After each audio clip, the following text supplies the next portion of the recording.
So that brings us to our case study.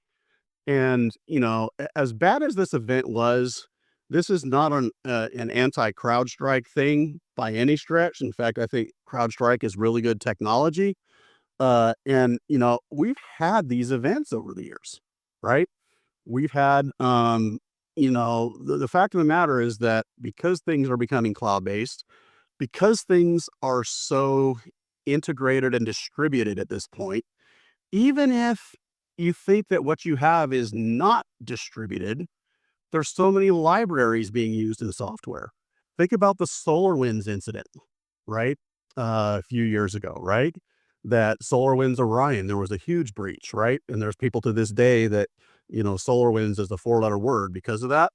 Well, that was because of an open source software library that they were using in their on-premises product, right? So, um, I kind of think of this almost like I think of privacy, right? In 2024, if you really want to have privacy, go be a hermit, live in the mountains like the Unabomber. That's the only way that you are truly private. That's the same thing in IT, I think, in 2024. If the only way to say that you're isolated from all this, don't use software that anybody else has ever written and have an air gap network. Neither of which are doable, right? Okay, so what happened? CrowdStrike pushed out an update to their agent.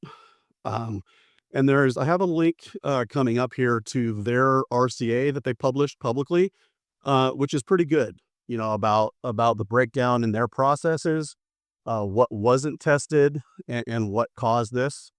Affected 8.5 million systems, estimated $10 billion in damage, put systems into either a boot loop or recovery mode, blue screens, blue screens, blue screens, right? And the really bad part about this was that it required a boots on the ground fix, right? We couldn't push out another update to hit undo. And that's because these agents run in kernel mode.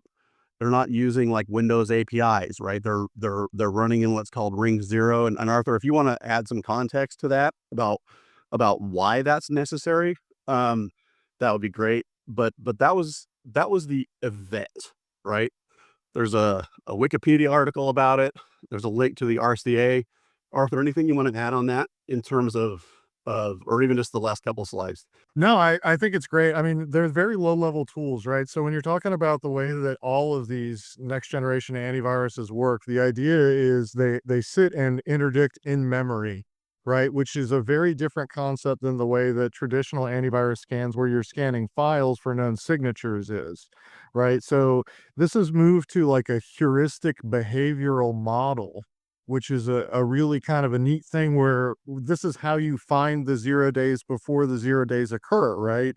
And as, with a strong systems administrative background, that was one of the things that used to keep me up at night, right? Which was, how would I even know if I was breached? How would I even know if somebody was poking me in a device that wasn't being monitored with all these other monitors? So the network itself really becomes a critical component in the security, and that really starts to impact specialized devices like SQL servers the most, right? Because you have to secure those devices in a zero trust network architecture, right?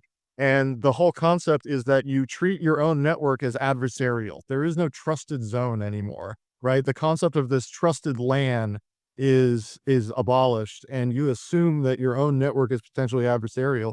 And in such a model, there's a very specific way to configure some of these advanced use cases, like dedicated SQL servers.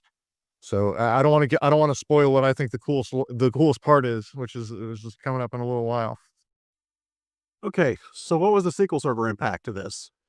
In most cases, we had, I would say, I didn't do the math, but I'd say probably about 80% of our customers were CrowdStrike shops that were impacted by this, right?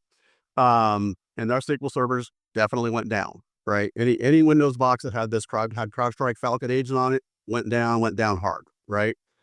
But after the fix was put in and, the OS drive came back up, in most cases, SQL servers were fine, right? We had, I think we might have had one or two customers with databases that came up suspect, but guess what? Those were databases that they weren't doing the right things with to start with anyway, in terms of check DBs and so forth. If you have solid hardware, if you're not right caching, right, if you're doing the right things with SQL Server, it was pretty clean. Um, there was an SSRS issue that we saw with, I think, 3 of our customers, that basically, for whatever reason, the reporting services executable, the service just got corrupted, and it required some intervention, and eventually they came out with a fix for it. But on day 1, we had a couple of customers that we had to reinstall SSRS, and guess what? One of those hadn't done. Backed up the SSRS encryption key, which, if you want to take a report server database and point a new SSRS installation at it, you got to have that encryption key.